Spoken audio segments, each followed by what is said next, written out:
substitute for victory. Let us never negotiate out of fear. We stand undivided, forever united, fighting hand in hand for the liberty we've earned, for glory and honor, for our sons and daughters, ever mindful of the lessons we've learned. Let the torch of freedom burn.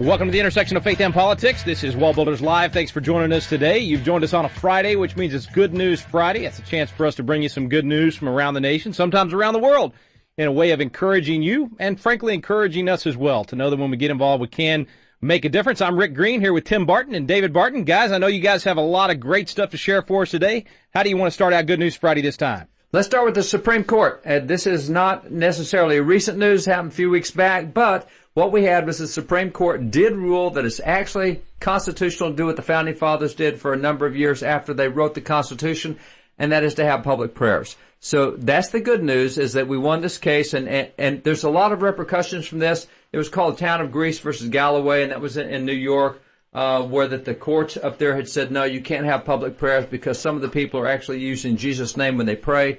And so the question is, can you have public prayers if people actually pray in Jesus' name, which is what Christians will probably do. Obviously, Jews will pray their way, Muslims will pray their way, other people pray their own.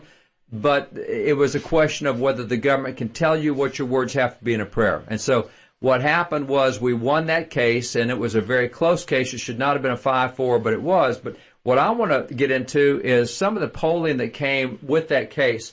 And it was like, all right, people, what do you think about this? And this is where I find it really encouraging to see where the country was on this. Now, by the way, this decision by the Supreme Court should just about emasculate the efforts of groups like Freedom from Religion Foundation, who have been sending letters to, I think there's 20 or 30 groups they sent in North Carolina and said, hey, you can't have prayers because you're using Jesus' name in some of the prayers. Well, this is just about going to stop that effort. And since it is a U.S. Supreme Court case, it's going to be pretty easy even for local yokels who are attorneys to be able to tell their school board, no, Supreme Court has dealt with this. It's okay to have prayers. And a lot of times we find that's where the biggest problem is, when you get local attorneys who don't know much about constitutional law advising school boards or advising city councils. But this one is pretty clear, pretty across the board. And so, we're having other programs on that to go more in the details of what happened in some of the statements in the court. But the good news is it was done. Now, here's the other part. Where were the American people on whether there should be public prayers allowed and whether you should be able to say what you want? The question is, should public prayers have any prayers at all, or because some prayers by definition suggest one belief over another's when you say Jesus? So here's the percentage that came through. By the way, just I throw it out to you and Tim. What do you think the national percentage was, one way or the other, in favor or against being able to pray, including in Jesus' name in prayers? I would generally tend to think that we would be in favor of it because the majority of Americans self-identify as Christians. However, because we usually buy into this left agenda that we have to censor ourselves, I would think that might bring it down some, but I feel optimistic. I'm going to say about 55% thought it was a good idea. Rick? I'm going to do the game show thing here and go .01 above Tim. That way I get everything above. So I'm going 55.01. That's well, it's actually 73% thought it was right. And so 73 right. I eked it out on you, Tim. I beat you by .01 there. 73% thought it was right. 23% thought it should not be allowed. Only 4% had no opinion. That's actually a pretty shocking number, 70. I would not have dared guess that high, especially after the assault over the last, 10, 15 years. And especially after being told you can't say Jesus in public settings. And, we've had so many court cases that have ruled against that in lower courts that I find that number to be absolutely astoundingly strong. And 73 to 23 on this. Now, among all the groups that are out there, and here's your choices: Democrats, Independents, Republicans, men, women, white, non-white, 18 to 29-year-old, 30 through 44, and 45 through 59-year-old, and then 60 plus. Who is strongest against praying in Jesus' name? Wow. Man, I would guess, I don't even know how to guess that. Older whites. No, that can't be right. I don't know. I'm going to guess younger like college-age students, because they've been hearing this the most. I'll say white, and then I don't know how you'd put them in an affiliation. All right, here the least support for praying in Jesus' name was Democrats, and it was by a margin of 64 and 36 against. So even they were very strongly for being able to pray in Jesus' name, but that is the lowest support of any group is 60%. The next lowest support of any group is ages 30 through 44. And actually, the kids that were 18 through 29 and the older ones that were 45 and up, they were very strong. So your two least supportive groups were Democrats, number one, and then age 44 or 30 through 44, number two. Your strongest group in support was Republicans at 88%. Then your next strongest group, but there were several. I mean, non-whites were at 77%, 60 years plus were at 77%. Your 18 through 29, your teens and into your millennials, they had a 75% support, which is amazing coming out of the school system and others that they have, that they're at that level. Men was 72%, women was 74%, independents was 75%. I mean, just across the board, it is really strong that it should be allowed. And so even your two least supportive groups were still overwhelmingly supported this. So it really is good numbers. It is, and what surprises me is that at the least supportive were the Democrats, but they were still at 60%. That's right. You would think their representatives would get the message because they're not typically willing to back legislation that protects prayer at public meetings or other places. I mean, really the party doesn't seem to be in line with their own members if 60% of their members are saying they want this. Well, their party's not in line with their own members, and we've seen this in a number of situations where the Democrats took the state legislature. They enacted policies saying you're not allowed to pray in Jesus' name or you can't name Jesus in your prayers. Now, that was, of course, in Indiana. They did it anyway. The courts got involved. Then we saw in Maryland they did that. A number of states where the Democrat legislature said you can't use Jesus in your prayers. Obviously, rank-and-file Democrats aren't where a lot of the leaders are on that particular issue. Yep. Hey, guys, got to take a quick break. We'll get some more good news when we come back. Stay with us here on WallBuilders Live. This is David Barton with another moment from America's history. In several decisions over recent years, the Supreme Court has consistently ruled that it is unconstitutional for the government to encourage religion. Did our founding fathers agree with this? Consider the words of Henry Lawrence, a signer of the Constitution and a president of Congress. Henry Lawrence declared, "I had the honor of being one who framed that Constitution. In order effectually to accomplish these great ends set forth in the Constitution, it is especially the duty of those who bear rule to promote and encourage respect for God and virtue, and to discourage every degree of vice and immorality." Founding Father Henry Lawrence believed that the goals of the Constitution could not be fulfilled apart from a fear and a respect for God, and that it was therefore the duty of government to encourage this among the people. For more information on God's hand in American history, contact WallBuilders at 1-800-8-REBUILD. Let the torch of freedom burn.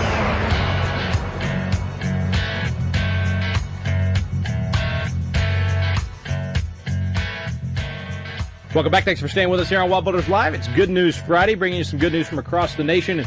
In our first segment today, we talked about the Supreme Court decision backing up prayer at government meetings. And Tim, I meant to ask you right after David said that about at the beginning. You know, David, you mentioned that this was in line with what the founders themselves did, the guys that gave us the Constitution. So Tim, why is it that we would even have to go to the Supreme Court with this? It just makes sense that something would be constitutional that the guys that gave us the document did. Well, because the question arises, did the Founding Fathers really understand the Constitution? The fact that they prayed might be an indication they didn't know what they wrote.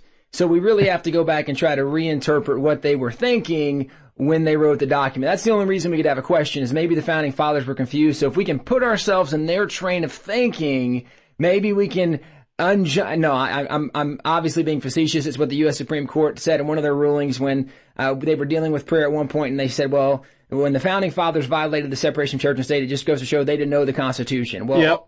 Ultimately, it's a reflection that we, the people, have forgotten really where our history was, and we've come so far that we have elected officials, that have appointed other officials that just, they don't know history anymore. And we don't know what should be common sense constitutional stuff. So easy, because history just time and time and time again shows this is part of American culture and life. This is part of why our nation was founded, but we just don't know history anymore. Well, and to this issue of actually getting inside the heads of the Founding Fathers and thinking about what their perspective was and looking at the actions that they took after they gave us the document, it's surprising that the court actually looked at that. They actually talked about that in this case. And David, you've been trying to get elected officials and judges to do that for 25 years. Do you feel like that maybe we're starting to not necessarily win all the battles, but we're winning maybe where the battle will be fought just because we're getting that introduced once again and people are actually talking about what the founders intended? Well, here's the irony of it, and the irony is that Justice Kennedy is the one who wrote the majority decision in this case, and he said clearly if a practice violates what the Founding Fathers themselves did, then the constitutional test used to interpret that practice is itself wrong. Because if the founders did it, they knew it was constitutional. Now, wow. That's a major win. That's yes. a major. But here's the major win, because he's the guy that 22 years ago is the one who was the fifth vote in the opposite direction. And that case that Tim mentioned, where the justice said, "Well, the founders didn't understand the Constitution," that literally was a justice responding to a brief we had written for that case, where we showed the Founding Fathers did have public prayers. And in that case, they said, oh, no, the founders had public prayers. That shows they didn't understand the Constitution. So now here we are 22 years later with the same 5-4 vote, but now a guy has flipped his opinion on it and come around to what we argued 22 years ago. We should never have had to go through those 22 years. I mean, that was the logic 22 years ago. But for whatever reason, thank God we got a good decision out of this. But Kennedy, the other side of this is, why would 4 justices agree that the U.S. government has a right to tell you what words you can and cannot say in your prayers? And I don't care what religion you come from. When the government can start telling you what words you can or cannot say, I don't care if you're Jew, I don't care if you're Muslim, I don't care if you're Hindu, that is absolutely beyond the pale. Government then has a state-established religion, and 4 justices supported a state-established religion in this case, and that's what's really abominable.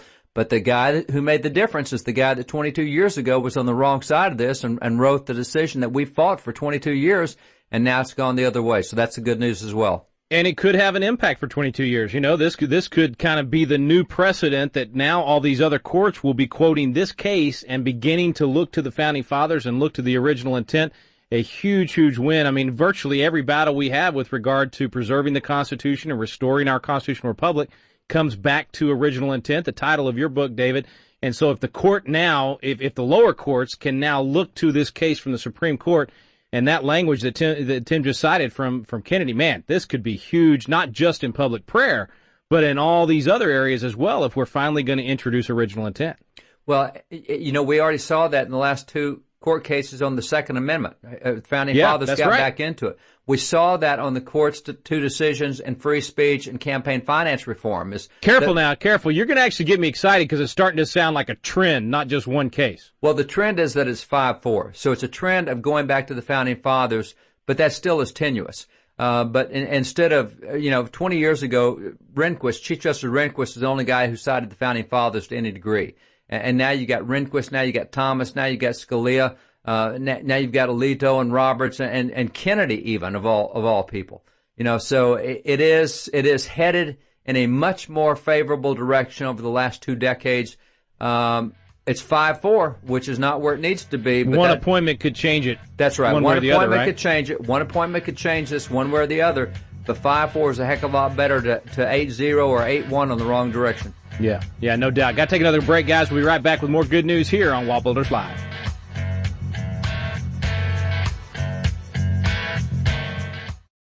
This is David Barton with another moment from America's history.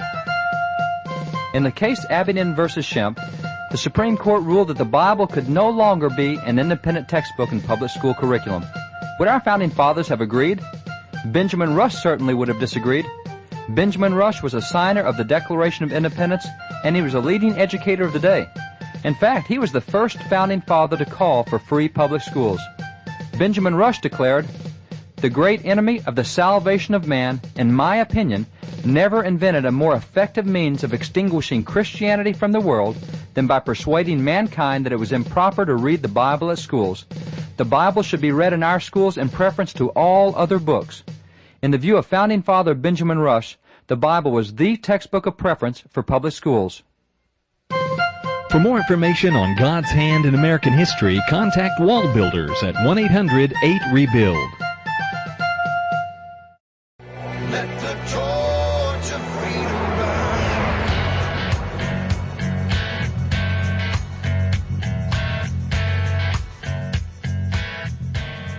Welcome back. Thanks for staying with us here on WallBuilders Live. It's Good News Friday. I'm Rick Green here with Tim Barton and David Barton. We're bringing you good news from around the nation. All right, Tim, let's get some of your stack. What do you got for good news for us? Okay, well, we're going back in time to middle school. We're going, thank Dorothy and Oz, we're going back to Kansas. So we're going way back into, we finally made it. Well, actually, we'll jump forward to earlier this year. See You at the Pole in Kansas. There was a middle school in Kansas, and there were students who wanted to put out flyers for See You at the Pole. And leaders, teachers, principal from the middle school came to these girls, these boys that were trying to do this for See You at the Pole, and they said, you are not allowed to put out anything religious. It has Bible verses. You can't do this. And so that case, or that actually was taken to the court, and the court decision came out just in the last couple weeks where they upheld that it is okay for students to hand out religious material at school with Bible verses promoting See You at the Pole. And so even though the response from these kids was, even though See You at the Pole was down this last year, they're excited for next year, they can have a bigger turnout. But it follows that same vein of what we just saw from the U.S. Supreme Court upholding prayer in a public setting. Now we also have another decision that upheld religion in school is okay if students are trying to hand out religious material.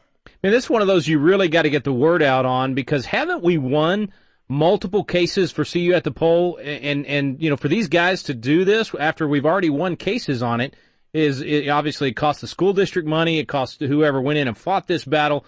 Is it just a matter of us not letting people know? No, this is again where you get those local attorneys who are not experts in constitutional law, who keep up with personnel law and administrative law and insurance law and whatever, and they're advising school boards, oh, you can't do this, you can't let the kids do that, that is an official establishment of religion.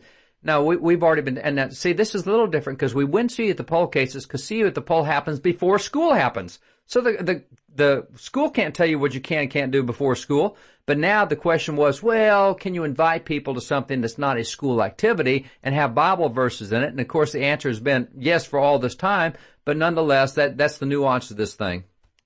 Well, it ended in a good news way. Let's just make sure everybody else knows that if their kids are doing a See You at the Pole event, that they have the perfect constitutional right to be able to do that. And if you get challenged on it, lots of great organizations. I don't know do you know who was involved in that one, Tim, in terms of defending the? Yeah, I think this one was. I think it was ADF, wasn't it? Yeah, I think it was Alliance Defending Freedom. I just put that down, but I'm pretty sure that's what I read.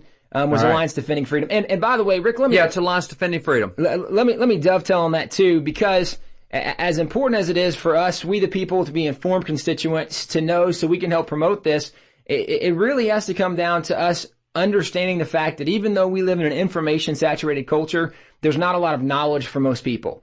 And so there's more information than any time before in any years that we have at our fingertips, but so few people know so little of this information. And this is where we have to be the informed constituents that we can take and show, hey, this case just happened. So if our listeners, they have kids and they're in a public school and they want to do a See You at the Pole rally, well, then they can go to the ADF website or multiple websites, because I'm sure Liberty Institute, Liberty Council, all these guys. ACLJ, all of them. Yeah, they're going to have all kinds of information that you can go to their websites. But this is where we want to make sure that we are the informed, because even though we have an information-saturated culture, we don't have a knowledge-filled culture.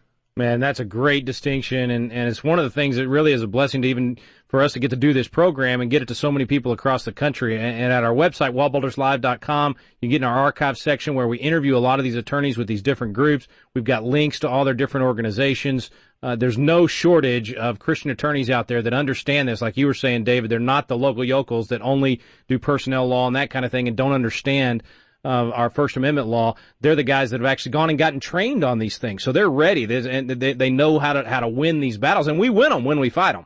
Yeah, these are the specialists. I mean, these aren't the guys that went through boot camp. These are the guys that went through SEAL training, and they're prepared to go in and extract stuff. So local yokels, there's some good attorneys out there, but this is just not their expertise. I don't mean to be demeaning attorneys, because there's some good guys. But this is just not their expert. They're not trained this way. They've gone through basic training, but they have not had the specialized training.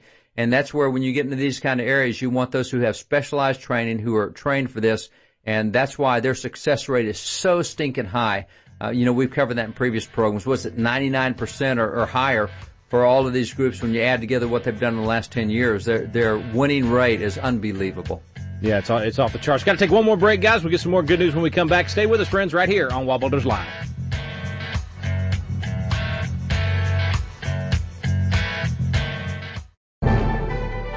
Hey guys, this is Tim Barton with WallBuilders, and I know you hear my dad and Rick talk a lot about our founding fathers, about the original intent of our nation, the constitutional heritage that we have, and really we've seen how far we've slipped away from that. And I know a lot of us, as we hear my dad and Rick talk, think, I wish there was a place that I could go and I could see these documents, and I could read and learn about the founding fathers firsthand, see the things they did. And I want to give you some websites today that can help you accomplish that very thing. If you get online, you can go to places like Library of Congress, and you can look under their Century of Lawmaking or historical documents.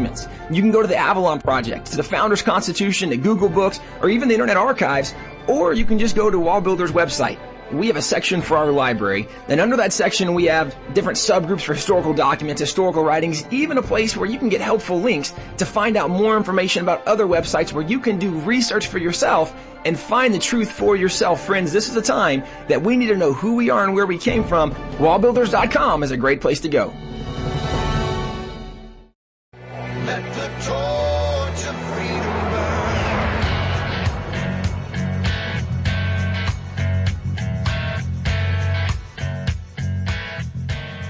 Welcome back. Thanks for staying with us here on WallBuilders Live. It's Good News Friday, and we've got time for a few more good news stories. Guys, what do we have next? Well, we're going to do a little wrap-up of sorts. It's a progress report anyway, and it's good news on the progress.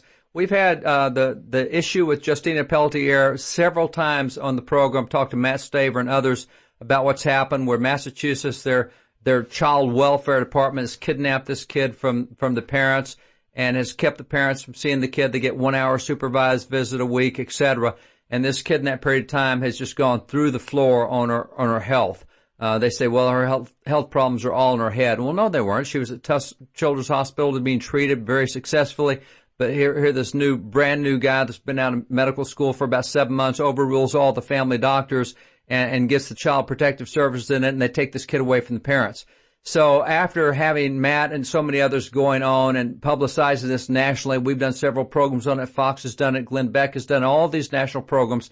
Very quietly, the DCF, which is that Child Protective Services in Massachusetts, has taken her out of the hospital where she's been held captive for 14 months, and I use that term intentionally, held captive, and they have returned her to her home of Connecticut. Now, she's not back to her parents yet. They have given it Child Protective Services over in Connecticut, and Massachusetts still claims that this girl, Justina, is their child, not the parents' child, but they've moved her home, and so now having moved her closer to home, the parents now don't have supervised visits. They can now be with her as often as they want, and they've now started medical treatment on her. So the Massachusetts group has been embarrassed nationally into having to do something, and very quietly they've moved Justina closer to home, but she's now getting closer to a normal situation, that is having parents and family that can visit her again and having medical treatment.